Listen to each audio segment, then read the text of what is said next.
पहला क्वेश्चन, एक दुकानदार ने 120 क्विंटल गेहूँ खरीदा, ठीक है।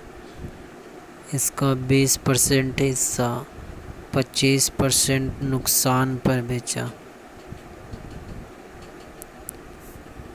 नुकसान 20% हिस्सा 25% पूरे लेन देन में 25% हासिल करने के लिए 25% हासिल करना चाहता पूरा लेन देन में,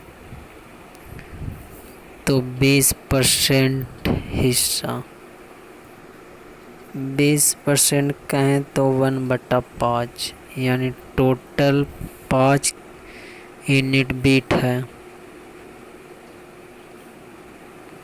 टोटल 5 यूनिट बीट है तो उसका एक हिस्सा 25% के नुकसान पर, तो बाकी 4 हिस्सा के कितना में बेचे कि 25% पूरे लेन देन पर उसको फ़ायदा हो।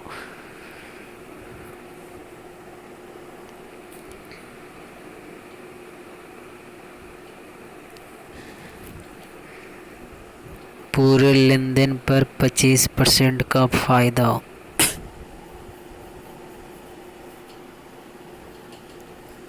तो 25% पूरे लेन देन पर कितना फ़ायदा हो, 25%। तो इसको 1 यूनिट 4 यूनिट, पहला को 25% पर, तो ओवरऑल लॉस कितना हुआ 25%। 4 kg का पता नहीं, इसको ब्रैकेट रखते हैं। टोटल 25% हासिल करना चाहता, तो 25% हासिल करना चाहता टोटल में, तो टोटल कितना kg है 5 kg, यानी टोटल कितना करना चाहता, जैसे टोटल 5 kg या 25% हासिल करना चाहता टोटल में, यानी प्रत्येक में 25% हासिल करना चाहता, तो टोटल हुआ 125% हासिल करना चाहता। 125% टोटल का पूरा का देखिए, शेष को कितना बेचे ताकि 25% का हासिल करने के लिए शेष कितना पर बेचे, पूरे लेन देन का 25% हासिल, तो इसको कितना में 150 रखे, इसको 150 रखे तब ना ओवरऑल -25 25 प्लस 150 125 होगा। 150 रखे तो कितना % प्रॉफिट हुआ भेजे, तो 150/4 यानी 37.5% पर बेचे। आगे मतलब 35% वस्तुओं को 65% के लाभ पर बेचे, बची हुई वस्तुओं को 1% हानि पर बेचे। इस तरह अगर कुल मिलाकर 12% हानि हुई तो x का मान, तो 35% कहें तो 20 यानी 7/20, तो 35% टोटल 20 वस्तु है टोटल, तो उसका 7 वस्तु 65% के लाभ पर, और रिमेनिंग को क्या किया, x बस sold at x% loss. If the overall loss कितना है, तो 12% है। ओवरऑल लॉस कितना है, तो 12% का ओवरऑल लॉस है।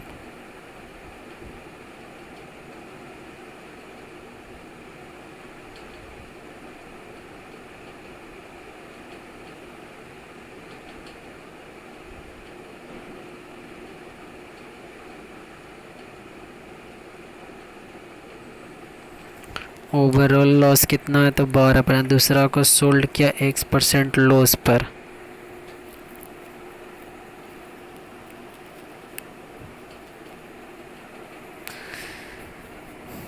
दूसरा को सोल्ड किया 1% लॉस पर, तो ओवरऑल कितना हो जाएगा,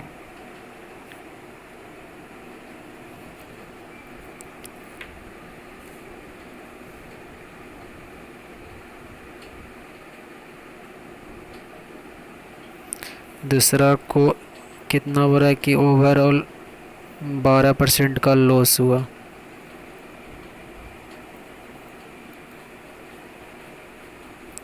देखिए 65% को, तो टोटल कितना होगा, एक में 65 तो सात में 7 × 5 = 35, इसके बाद 445%।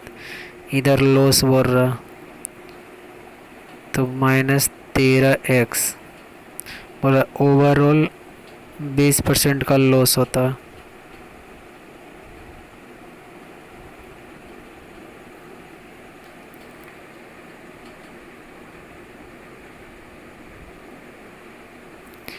ओवरऑल 20% का लॉस होता।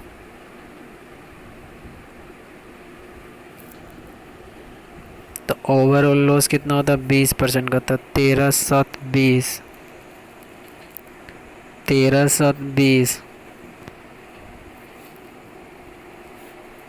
13×7=20 ओवरऑल बोल रहा है, तो टोटल कितना 20 है। ओवरऑल -12% का लॉस होता है, तो 240 रुपये ओवरऑल होना चाहिए, बराबर -240। तो इसको कितना बेचना चाहिए, तो यहाँ पर देखिए ओवरऑल 40, ऊपर जैसे बना है ओवरऑल 12% का, तो कितना है 695/-13 बराबर x%। तो x का वैल्यू निकाल लें 53.5%। इससे क्या करें, 12% ओवरऑल है और 65% के लाभ पर बेचा 35% वस्तुओं को।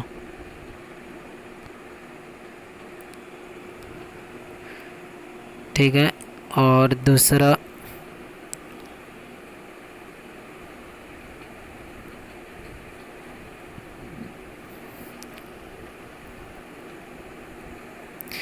देखिए 12% के हानि पर बेचा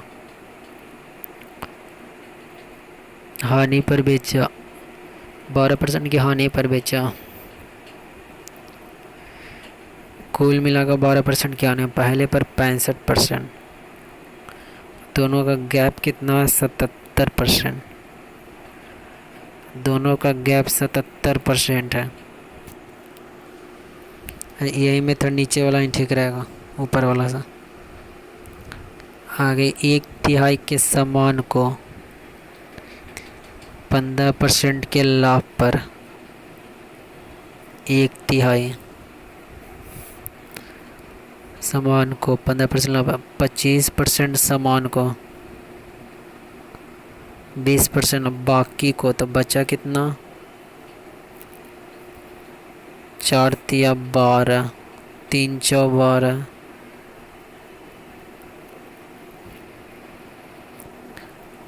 तो बचा कितना हुआ, -5/12 सामान बचा। 20% की हानि बेचा जाता, पूरे लेन देन में इतना रुपया का लाभ अर्जित किया था। तो सामान का मूल्य बताइए। तो देखिए 1/3 सामान को 15% के लाभ पर और 25% सामान को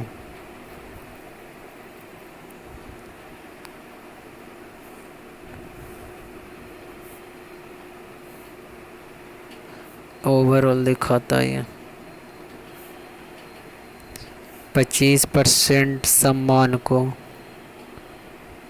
20% के लाभ पर और बचे हुए सामान को 20% की हानि पर। तो यहाँ से कटे 5%, 5%, 4×3 मैंने 25/3%, तो यहाँ से कितना आएगा 5×15, 15×30, मतलब 5/30%। पूरे लेन देन में कितना लाभ हुआ, 5/3% का वैल्यू दिया इतना, तो 100% का वैल्यू हमारा सामान का मूल्य निकल गया।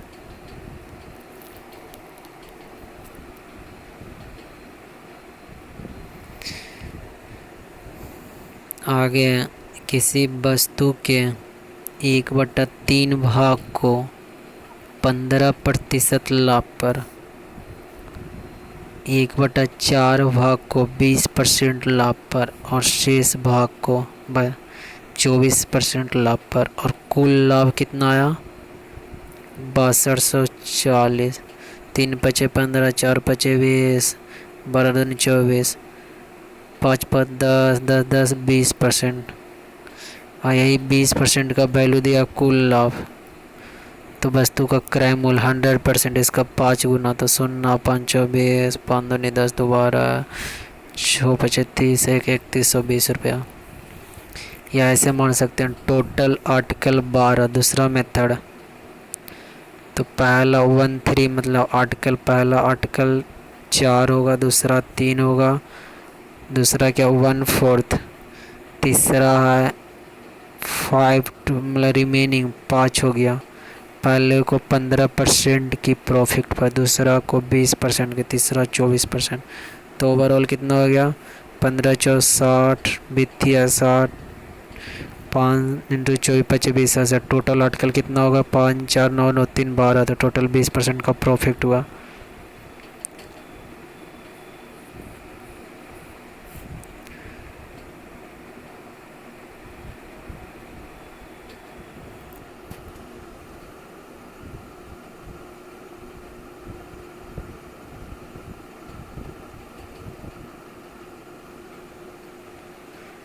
जैसे भी बनाइए टोटल, या तो देखिए टोटल सीपी माना 1200, इसका 13 400, 14 300 बचा इतना। पहले को 15% पर 60, दूसरे को 20% पर 7, तीसरे को 24% पर लाभ पर बेचा, तो 120। आई लाभ दिया हुआ इतना, तो एक का वैल्यू इतना, तो 1200 का वैल्यू निकाल लिए।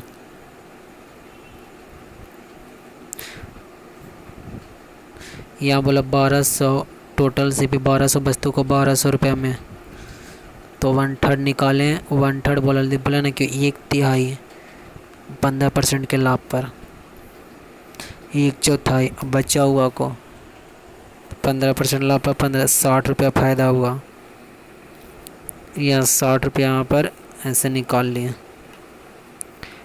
एक दुकानदार 150 प्रति किलो की किलोग्राम शॉपकीपर व 150 रुपये पर के जी by product. 15% of the product was damaged. At what price should he sell the remaining so that he earn a profit of it? A shopkeeper buy a product of 150 रुपया पर के जी। 15% of the product damage, 5 या 15 20 25 यानी total 20 product था, तो उसमें से damage कितना हुआ 3 गो, तो बस सोल्ड कितना किया होगा 20 माइनस 3 17 गो। तो सीपी कितना हुआ एक का, सीपी 15, तो थी 150 इंटू टोटल ना खरीदा था तो 3,000। इस पर प्रॉफिट करना चाहता है कितना 20% करने को, 20/100 यानी 12 या 36 रुपये में बेचना चाहता है, 360 रुपये में। तो एसपी पर केजी 336 रुपये टोटल है, उसमें से 17 केजी बचा, तो इतना रुपया लगेगा। वेंडर एक विक्रेता ने 2400 रुपया में 40 दर्जन फल खरीदा, इसमें से 30 सड़ गया। उन्हें फिर शेष फल को प्रति दर्जन किस दर पर बेचा जाएगी 25% का लाभ। तो 30 सड़ गया, कहने का मतलब 12 दूनी 2.5 दर्जन सड़ गया, 40 में से 2.5 दर्जन हटा दिए, तो 37.5 दर्जन, मतलब 240 रुपये। 24 रुपये में सीपी कितना था 24 रुपये खर्चा किया था, तो एसपी कितना हो जाएगा 2400 रुपये खर्चा किया, उसमें से बोल रहा 25% प्रॉफिट कमाना चाहता है। तो 3,024 का 125 का, तो 0 0 125 इंटू 24 3,000। तो एसपी कितना होगा पर डजन, इतना डजन को, तो एक डजन को टोटल रुपया बर्ता टोटल डजन, तो इसको इतना से डिवाइड करेंगे तो पर डजन का हिसाब निकल जाएगा।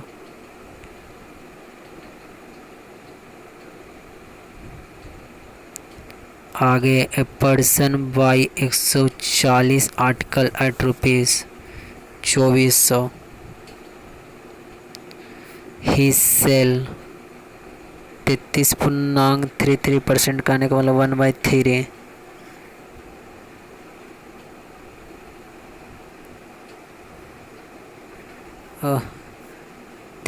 1/3 मतलब 3.33%।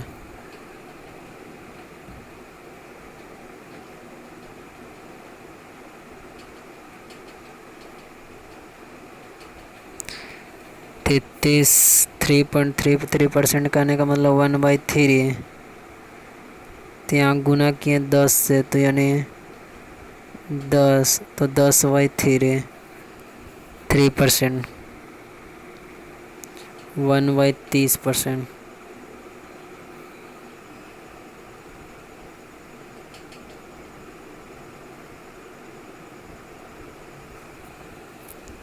चौदह percent 5/7 part of the remaining article is sold 20% profit, then what price or loss should he sell remaining that there is no overall he will gain a cash percent profit।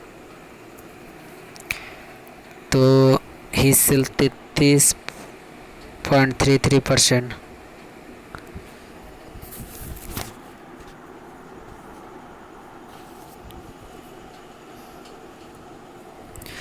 33.33% बराबर 1/3 33.33% बराबर 1/3 3 से काटेंगे 1 9 भाग लगा 0 3 3 9 1 10 3 3 9 1 10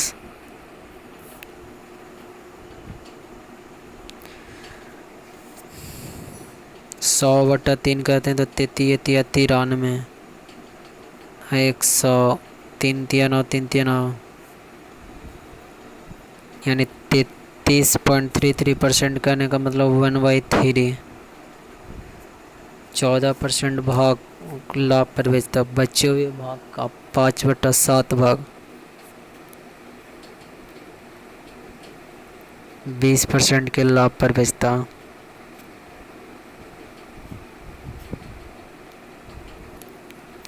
140 वस्तु खरीदा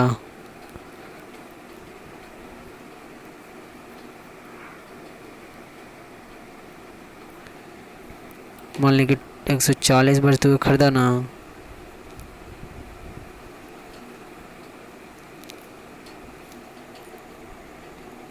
एक बटा 3 टोटल 21 वस्तु माना तो 21 का 3 7 को बेचा 14% लाभ के बचे हुए भाग के तो बचा कितना 14 7 बेच दिया तो बचा कितना 14 15 5/7 भाग के बचे हुए तो 5 दूनी 10 बेचा 20% के लाभ पर तो अब बचा कितना 10 17 4 वस्तुओं को तो बचे हुए भाग को कितने प्रतिशत लाभ पर बेचे ताकि कुल सौदा में कितना हो 12% का लाभ हो। तो 1% पर बेचा होगा तो कितना है 6498 विद्या को 200 प्लस तो बच्चों के कितने लाभ और हानि पर बेचे ताकि कुल पर उसे 12% का लाभ हो। तो 7 4 11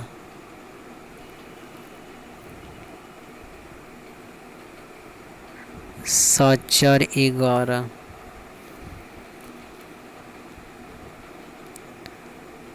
7 4 11 10 17 4 21 12% का कुल पर लाभ हो यानी 21 पर 12% का लाभ होता है 21 इंटू 12 इक्कीस 42 इक्कीस 252 आना चाहिए। तो यहाँ से कितना है 298 माइनस 252 यानी 8 में से 2 गया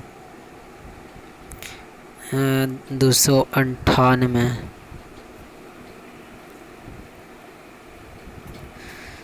298 तो यहाँ कितना एक्स करें तो 252 आए तो 298 8 में से 2 गया 6 9 में से 46% लॉस करना पड़ेगा तो 46% यानी 4x बराबर 6 माइनस 46 तो x बराबर 46/4% यानी 11 माइनस 11.5% का लॉस पर बेचे।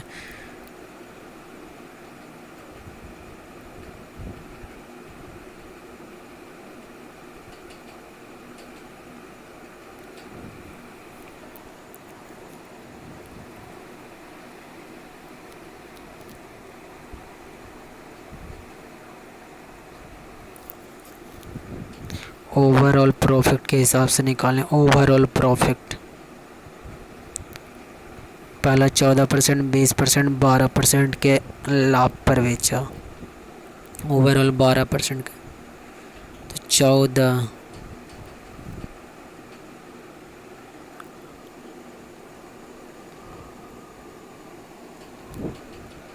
ये वाला तरीका देखिए, और वाला देख लीजिएगा, और वाला सही लगा। Villager buy a goat and a sheep together for rupees इतना रुपये में। एक ग्रामीण व्यक्ति ने एक बकरी और एक भेड़ इतना रुपये, उसने भेड़ को 10% लाभ के साथ तथा बकरी को 20% हानि पे बेचा। यदि उसने दोनों जानवरों को समान मूल्य पर बेचा तो सस्ते जानवर का क्रय मूल्य की बात कीजिए। तो पहले को क्या क्या ने भेड़ को 10% के लाभ पर और गोट को 20% की हानि पर। तो एस बटा जी कितना हो गया, 80/110 यानी 8/11। और दोनों वस्तु को अंकित मूल्य यानी दोनों को समान विक्रय मूल्य पर बेचा, समान मूल्य पर बेचा। तो यहाँ दिया ये रहेगा ना, तो दोनों को ऐड कर देगा। तरीका 14,250 रुपये। तो 1 यूनिट का वैल्यू 750 रुपया। तो सस्ते पर कौन बेचा, जिसका रेशियो कम होगा, 8 यूनिट वाला। तो 8 यूनिट का वैल्यू 8 × 750 6000।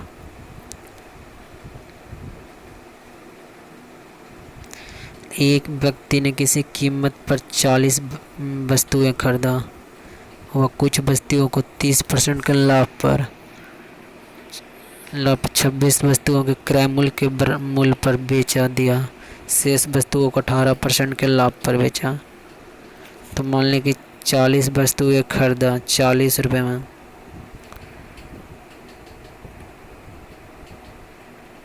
तो एक आइटम के लिए 1 रुपया। उसने कुछ वस्तुओं को 30% के लाभ पर बेचा।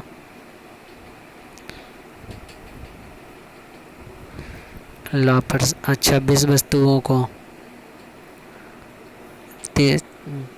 उसने कुछ वस्तुओं को 30% के लाभ पर 26 वस्तुओं के क्रय मूल्य के बराबर पर बेचा।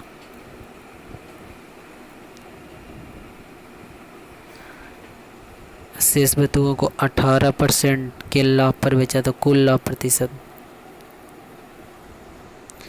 उसने कुछ वस्तुओं को 30% के लाभ पर 26 वस्तुओं को बेचा। उसने कुछ वस्तुओं को 30% पर लाभ पर 30% के लाभ पर, तो 20 वस्तु का क्रय मूल्य 20 रुपया।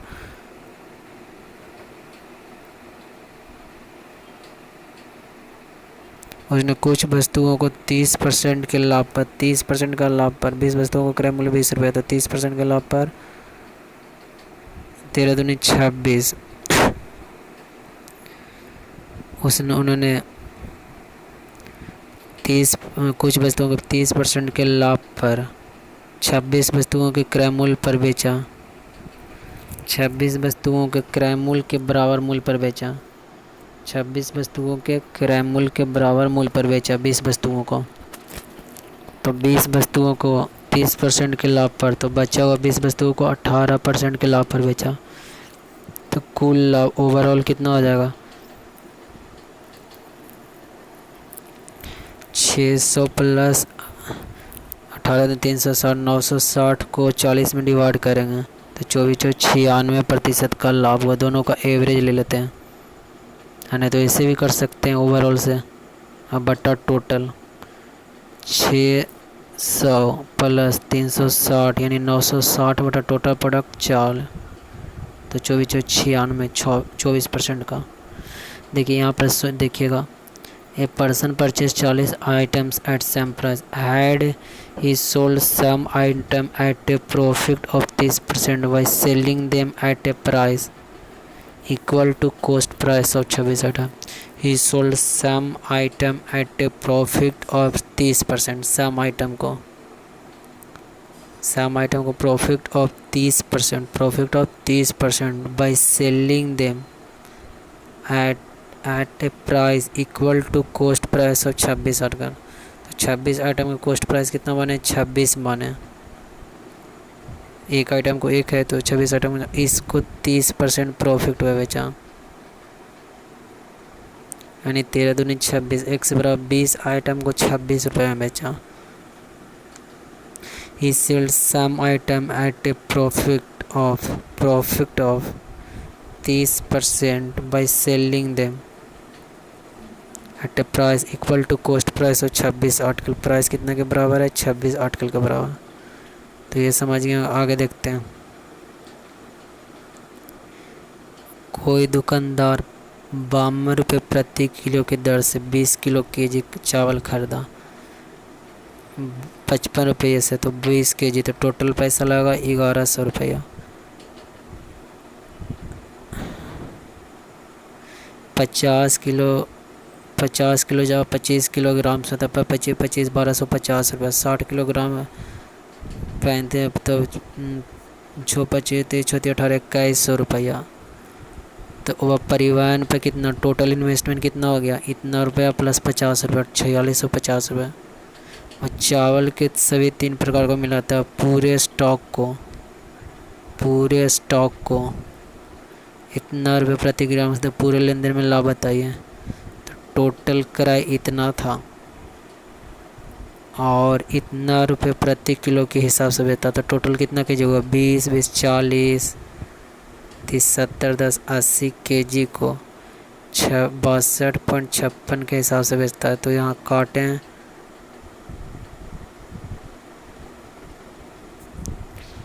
शून्य से शून्य काटें, इसको काटिएगा तो 100/108.8, यानी 8% का 8.8% का प्रॉफिट हो रहा है।